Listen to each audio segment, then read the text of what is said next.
ये गुंडा राजद का है और सत्ता में आ रही एनडीए से छाती पर बुलडोजर चलेगा।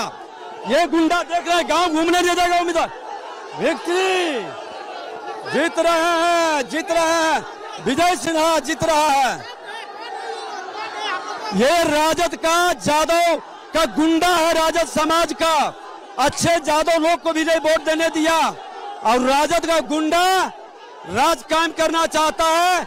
इन गुंडों के छाती पर बुलडोजर चलेगा। खोल के विजय सिन्हा इसके छाती पर चलाएगा। नहीं वोट देने दिया। मेरा पोलिंग एजेंट को सुबह ही 6:30 बजे लौटा दिया। अति पिछड़ा और दलित समुदाय का हमारा पोलिंग एजेंट था और इसका गुंडे देखिए, सत्ता में नहीं आया है तो ये गुंडे है।